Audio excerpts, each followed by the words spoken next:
Do you want to start a business, get out of the office, achieve happiness and success while crushing life? This is Boss to Boss, the place to be for that extra motivation to get up and follow your dreams while learning from the ones who have already done it. And now for your host, Miro Wieslow. Let's do the show. All right. Welcome to Boss to Boss. What up, everybody? R&R Rants and Recaps, episode 44. Is that right? Yeah, that's right. 44. 44, baby. 44. I got Miro Wieslow here and Steve Wiley. How's it going, everybody? Steve, how you doing? Doing well. Awesome. Doing well. We're filming this at a nice prime time, right? Yeah, the nighttime's the right time. It's 12:44 right now, so. Yeah, it's never too early or too late, I guess, right? That's right. As long as you get it done. Though this is midnight. This is after midnight coffee right here. Yeah, I don't know what you're doing, but after midnight LaCroix, always. After midnight coffee. Always. And avocado toast is still being made. And an after midnight drink. No, not that again. I thought we cut you off last week. It's all good. I thought it was like a 7-day thing and you were done for life. No. I guess not. All right. Well, here we are. We wanted to give you an episode of giving you our tips and tricks, kind of some issues and problems we've been running into with our businesses, specifically me here at Hodgepodge. So the summer season is come and gone. Though technically I think it's still summer, right? Till like another week or two. That being said, a lot of jobs are kind of slowing down, and it's natural. That's kind of what we expected in the moving industry. Our removal, our junk removal, storage, that's still kind of where it's been. If anything, maybe that's picked up just a tad. Though moving's been like half our business, so it's slowed down a ton. And here I am, I have employees now, trying to keep everybody busy, but at the same time, we are naturally getting slower because people aren't moving as much. The leases usually are up beginning of summer, end of summer. Most people try to move in the warm months, especially if you're in the Midwest. We're in Chicago. So I don't know how it is, in the Miami, let's say. It could be totally different because it's warm all year round. So here I am kind of trying to figure out what's the next step. How am I going to keep these guys busy? How am I going to find more business during the off season, which is coming up very, very shortly. And I will kind of give you guys my tips and tricks, what I'm doing, what I'm going to hope to do, what I hope to accomplish. And then Steve will chime in with his intrinsic marketing and his marketing expertise and kind of let us know if I'm doing it all wrong or what better I could be doing, I guess. Sure. You want to give us a quick I guess tip, something you would do during your off season? Before I chime in? Well, I mean, one thing about off season is you always have to kind of anticipate that things are going to get slow around the fall. I mean, in every industry, obviously you pick up during the summertime. Everybody pretty much gets busy besides snow removal. Snow removal. There you go. So I mean, there's industries that are winter industries, but for the most part, the majority of the money comes in during the summer. Leading up to the summer, in the spring and all that. And then the fall is kind of that time where you take that nut and you bury it, so you can hold it through the winter. So, in marketing, it's important to save that money through, the summertime and kind of squirrel it away so you could put it towards targeted advertising for the fall and the winter. So, Miro, I'm just curious to see where you're at with this and, kind of what you're thinking, what you're going to do for Hodgepodge. And then maybe we could talk after the show, too. Yeah, exactly. I knew it. You were going to try to sell me. But at least you're giving me the courtesy of waiting till after the episode. So I appreciate that. I really do. That being said, I guess it's kind of a good time because I feel we got so busy in the summer. And it just became a little overwhelming, and I was, struggling trying to find the right people, the right amount of people. And now this is sort of giving me room to breathe a little bit.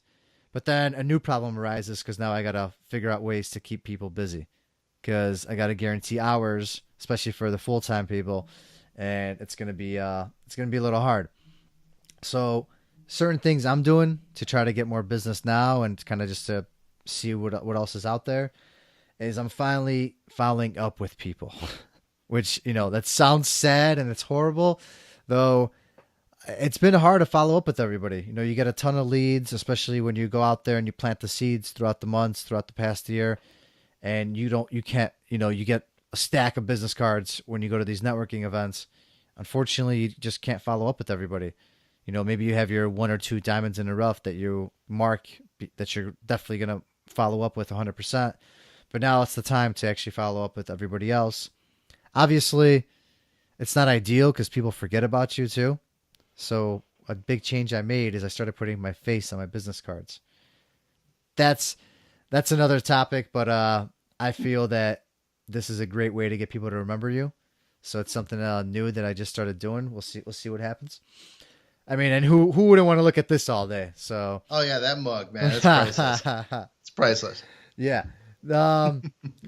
So I'm finally following up with people. I made a bunch of contacts. There were people out there that said they were interested in my services, maybe getting to know me more, and now I'm finally gonna make that effort and try to make these relationships into something. See if there is any flowers out of this, something I could water and.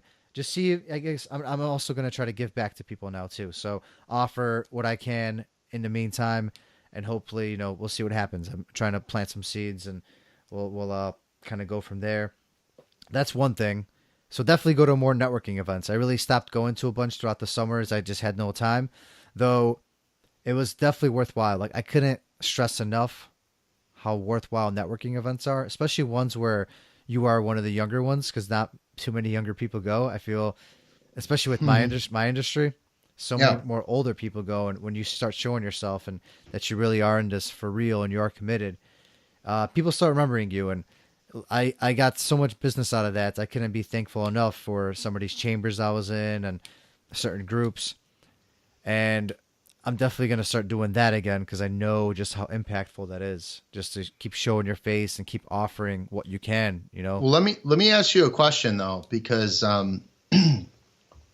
it's important for you to know your own market, your own target, and networking events are great when you're trying to grow a brand, but when you're trying to actually just get more customers, your target demographic isn't people that are business owners, for the most part, I would figure.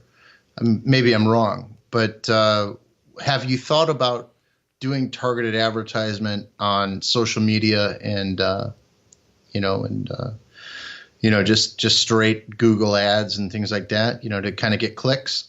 So I got a two-part answer for this. It's a great question. So one, yes, not all business owners are looking to get stuff moved or removed or stored. But with a lot of these events, people have their industry types, or they give little presentations or little introductions, and you quickly get to find out because sometimes it's overwhelming. You have 50, hundreds of people there.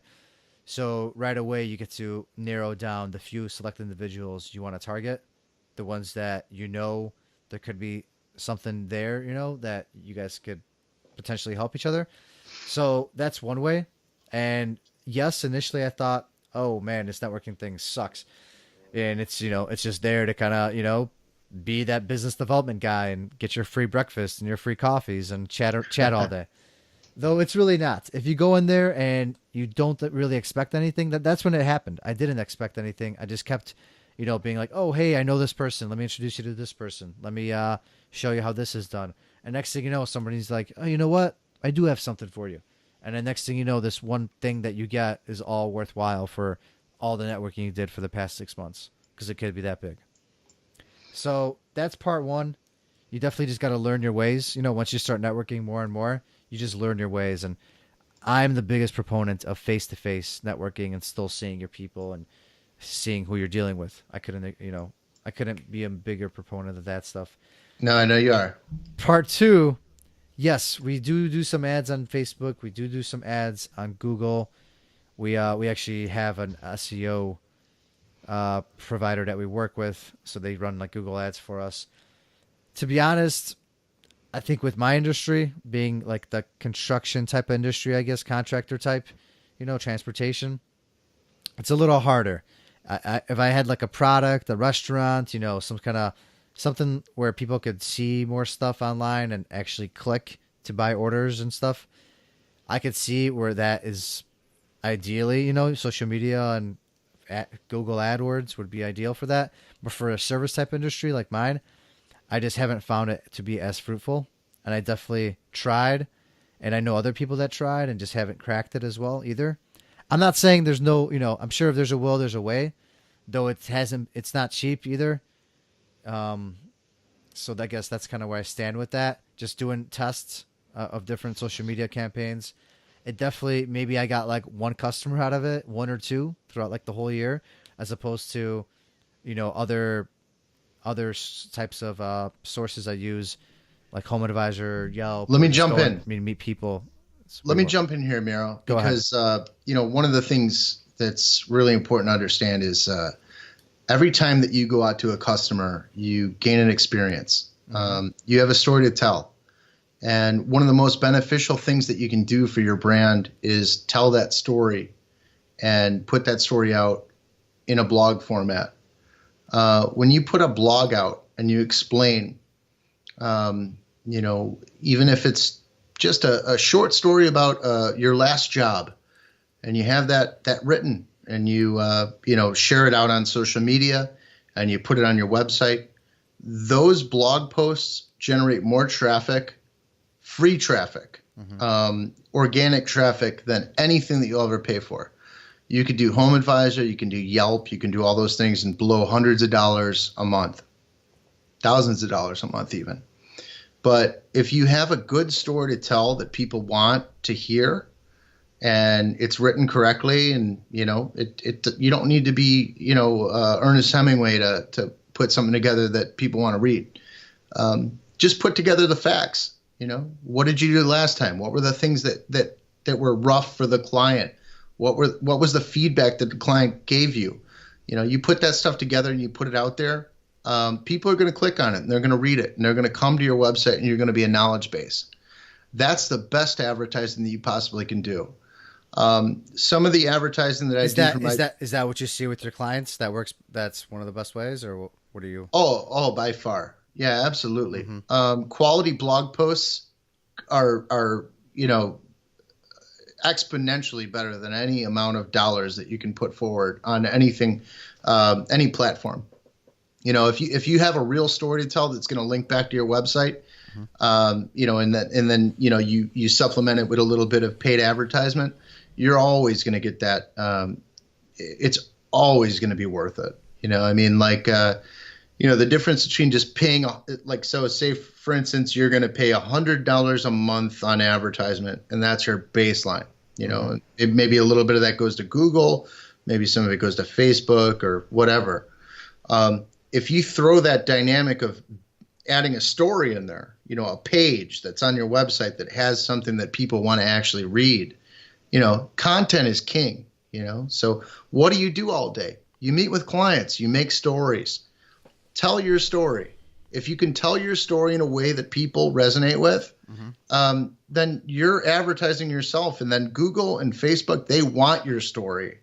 So when you pay $5, it's worth so much more than here's my logo, here's my mantra, whatever. That doesn't go anywhere, I agree. I do agree. They want with your that story. part. They want your story. I totally agree with that. That I guess works. I was more taking that question as strictly doing like Facebook ad campaigns or Google AdWords. Well, sure. Yeah. I mean, you want to do Google and Facebook ad campaigns, but you need to have content to back it up. Content, I agree 100%. I mean, I'm sure you even mentioned it before. You saw my Hodgepodge page. Like we have a post every single day. We have every single day we have content. Blogs, I haven't gotten into, which now that we do have some more, that we're going to eventually kind of get some more free time in the winter, it's definitely something I've looked into, and it's something I'm going to talk with my marketing associate. She's on board now, and it's something I'm going to have her work on. So I couldn't agree more. It's free content. We live in a world where all this is free. We could literally put everything out there. So the stories are there. You just need to document them. Absolutely. People are willing to read it. It's So free advertising. I guess you do got something good up your sleeves, huh? That's what I do for my clients. I knew it, Steve. I knew it. Well, and then I guess a couple other things we're working on. Flyers. I mean, I know it's not the most cost effective way. Maybe we get some stuff and we don't. We have gotten some business from it before. So like I have some people walking around handing out flyers, little mailing campaigns and stuff. Sure. Especially if you could print it yourself. Like we design it once. Yeah. Just have it designed once, print it out 1,000 times. If you get 2 or 3 clients, then it pays for itself. Shout out to Norman Designs. Oh yeah, he is the one that came up with my flyer and my brochure. And it looks like he's the winner of the logo contest. It looks like he is going to be the winner of the logo contest. Correct. And if you are tuning in right now, check out our Boss to Boss podcast page. We are having a live vote. Well, it was a live vote. It's still ongoing. You could comment on it. And it seems like Variation 1 and Variation 4 are by far the lead favorites right now at the moment. So people are liking the pink, man. Yeah, people are liking the pink. It's either the full pink or the half pink, and one of those two is probably going to be the winner. I mean, almost for sure. So if you're online, go and get your let us get your input last, because we are gonna we're gonna run it through the end of the week, a couple more days tops, and we're just gonna go ahead and run with it. Yeah, but Norman won, or Marcus. Yes. Marcus. Yeah. Marcus is the winner. Norman Designs is the winner. So we'll announce that right now. Yep. It's just a matter of what variation on that logo we're going to do. And, he's been really good. Aside from what we're doing, I actually, for my business, I reached out to him a little bit just to kind of help me with something. And, he has a lot of skills. So you're going to see some new content coming out. We are going to be setting up an interview with Marcus, and I really want to stress how talented this man is, and I want to put his company out there. I think that of all the different designs that we got from the different people that submitted to us, I think that he really stood out, and that's great. AKA the participants. The participants. Yes. That's the word you were looking for. That's the one. That is the one. The only one. Yeah. So another thing that I'm going to be doing is giving some presentations. So I'm obviously out there trying to grow the brand as much as possible. And it's something I always loved, public speaking. I mean, even though I freak out before I go up there, but once I'm up there, I love actually being up there in front of people, and then afterwards, I'm like, oh yeah, I feel like I guess I'm on drugs or something, because that's the kind of high, that I get. Ooh, is he? Ooh, is he? Yeah, no, I mean that's the kind of high that I get if I hop off a stage. So talking in front of people, it's definitely a high for me. So that being said, I'm definitely going to try to give some more presentations. And for me, the way I guess I tackle that is I find industries that I know I could work with. So for example, real estate, obviously we're doing clean outs, we're doing moves, we're working with people in real estate. So I'm trying to see ways that I could offer them value, whether it's giving them free quotes, whether or not just being available for them 24/7. And I'm going to do that through giving some presentations to their teams, to companies and stuff like that. And I guess that's one way. One way I'm going to focus on building the brand. So that's something I'm going to be doing a lot of in the coming months, now that my schedule is going to free up and I do have to bring in business. So those are kind of like the main ways that I'm going to try to grow the brand in the off season. Obviously, social media I think is huge, and I totally agree with you. That's why I did bring in Sarai, who is my marketing associate now, and she's great. Thank you. Yeah, I really think I found a gem there, and we are going to work a lot on social media campaign, marketing and blogs and things like that. So I couldn't agree more. Like, everybody listening, take full advantage of what's out there. It's all free. Obviously, you could run paid campaigns and it helps, but it's all free. Like, think of all these companies that just get organic content and growth, and we're pushing it. We're pushing it. I mean, here's the thing. I mean, it's free to come up with content when you're running a business. I mean, it's unlimited content. You're working with clients, you have stories, things like that. But the thing is, you have to do paid advertisement. You have to do that on top of that to supplement what it is that you're doing. And I know you're laughing because no, this is good. I was putting one side of the story, and I want to hear your side now. So, but it's very important that you understand that when you build that content, when you get those stories, you have to take those things to the next level, because you can share them out to your friends, and your friends aren't going to buy from you. That is your friends aren't going to buy from you. So that's a hard truth. It's a hard truth. Yeah, that's what's happening. Maybe they'll tell their mom or something. I mean, but that's not going to happen. If your friends do, though, they are usually like those are the clients you really want, though, too, because when they do, that's when they really start spreading the word. And, sure, you do want that, right? But when you're doing marketing, you want to be hitting people that you don't know. That is true. You got to be growing. So bottom line is make those stories, put something together that is you. Mm-hmm. Put it in a bundle, wrap it up, and then shoot it out into the world by doing paid advertisements. Whether it's videos or it's blog posts or it's just targeted images with different ad sets and things like that. Whether it's Facebook or even Yelp. I hate Yelp, but even Yelp. Some for your particular business, Yelp might work. It really depends on your industry, because it really does. Some people make a killing off of their Facebook ads and Google ads. I mean, yeah. I mean, that's where the whole business is out of. I mean, that's my specialty is Facebook and Google ads together. I mean, people like to do Yelp, but you can blow so much money so fast on Yelp, and it's a joke. I mean, thousands of dollars. In the time that you can blow $1,000, you can blow $300. Not blow it, but spend $300 on Facebook and Google ads, and you can get probably 30% more return on that. So not to put you on the spot or anything even more. Yeah. What would you do if you were me different in these next few months that we are going to slow down?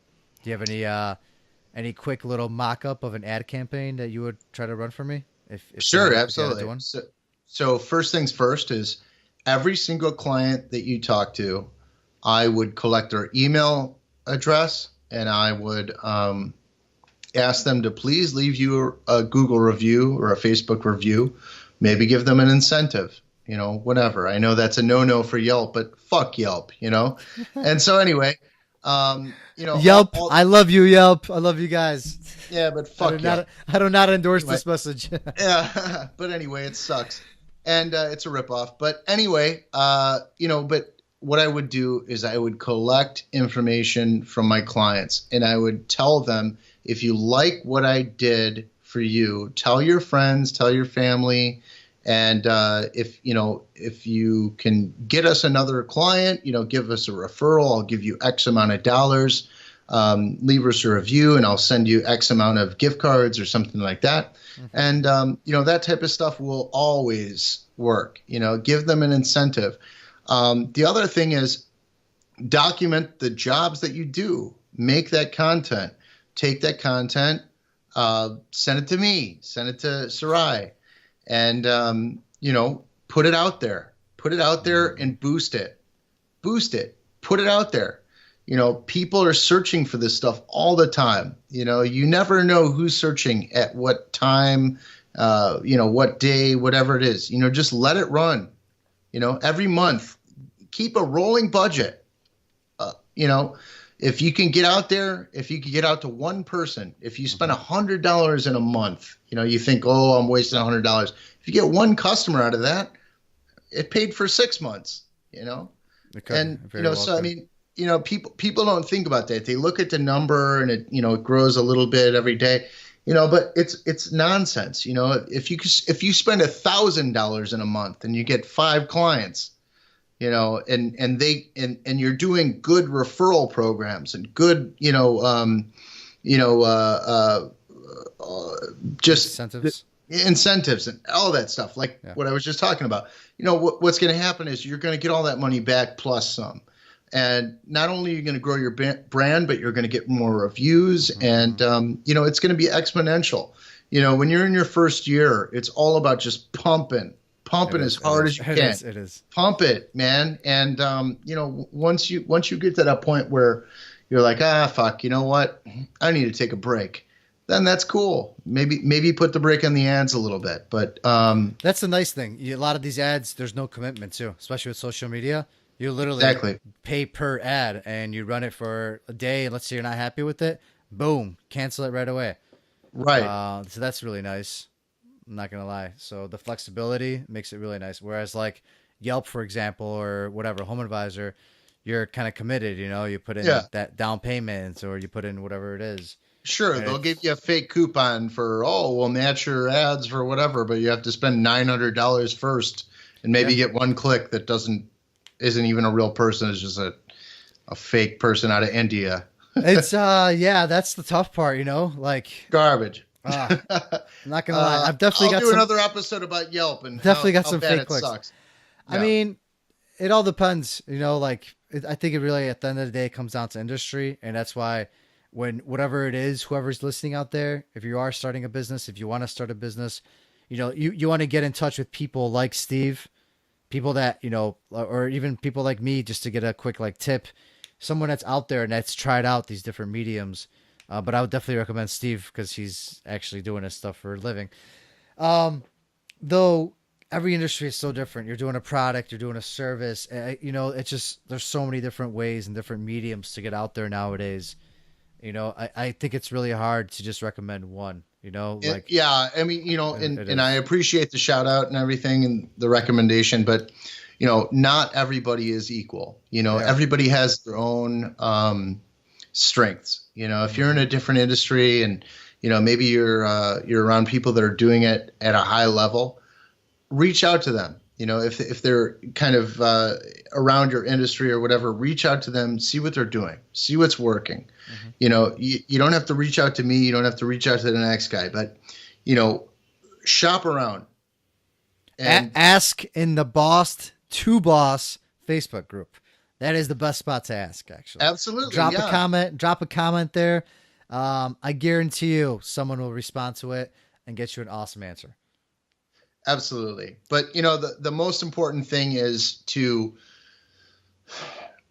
keep track of your customers. Make sure that you're always taking down their information. Ask your customers to leave you reviews. Get the free reviews, because when you have to pay for it on the back end, you're going to blow money. Oh yeah. When you're starting out, when you're trying to build a following, ask and you shall receive. I agree. I mean, and don't get mad if they don't leave a review, because 99% of people won't. But if you ask everybody, you'll get a few, and that's what counts. And so, it really does. They go a long way. Reviews, videos, any kind of testimonials, they go a long way. But it takes a while to start to notice any, actual results from that. I think it took me 6 to 8 months before it's like, oh, hey, remember me a year ago? Or I heard about you. But then when you start getting that, it's nice. Yeah. It's nice. You're like, oh, when? We're actually doing something here. I think we might be onto something.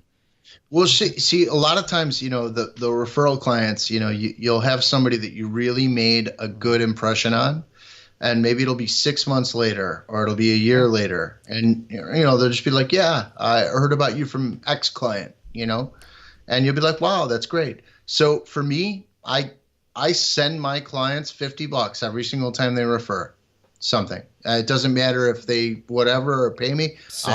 I'll send them. I send them $50 every single time. I usually do 10% of the job, but I cut it off at 100. So that's kind of pretty similar, I guess. Sure. Yeah. It goes a long way.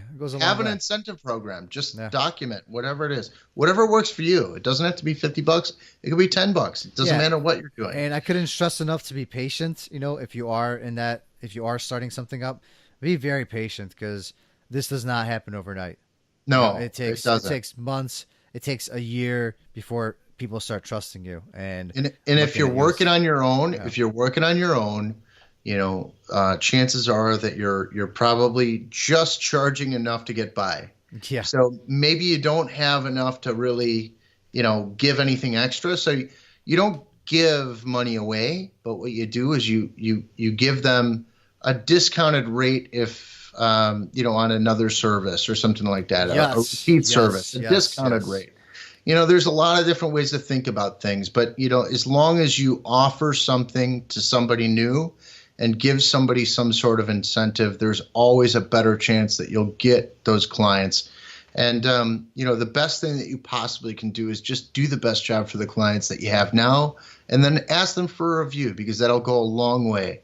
Your reputation is key when you start out, and repetition is key. When you're working with somebody that's maybe not just moving or whatever, but it really depends on your industry. It does, yeah. I mean, let the work speak for itself. Right. Yeah. Well, that being said, I think my plan is set. I got a couple things I'm going to be doing here the next few months. Hopefully we stay above ground, and I can keep all my guys busy, my guys and gal. But we will. I mean, I can't be more confident in our team here, and if anything, I could always go to you, Steve, and ask you some more questions. Those are some good tips, actually. I'm definitely going to look more into the blogs and keep more customer info. I do keep some info, but I definitely got to start making some use with actual numbers. And data is king. Yeah. Numbers are king. I mean, you're a CPA. If you're not keeping track of the numbers really, really religiously. Yeah. Every single number, every single data point, if you're not keeping track of it, you're losing money. Most important thing in your business. You heard it here, everybody, on the Boss to Boss podcast. All right. Well, it's been another episode of the Rants and Recaps, number 44. If you love what you're hearing, check out our website. Check out our Facebook group, Instagram, leave us some love. Better yet, if you could leave us a review on iTunes, that would mean a ton to us. Every little bit just means the world. From me, from Steve here, and Miro. Hope you crush the rest of your week. And we'll be talking again soon, right? Peace. That is all for this episode of Boss to Boss. Your next step is to visit bosstoboss.com, where you will find proven techniques followed by professionals to help you make that next step. Again, that is boss2boss.com. And remember, the time is now.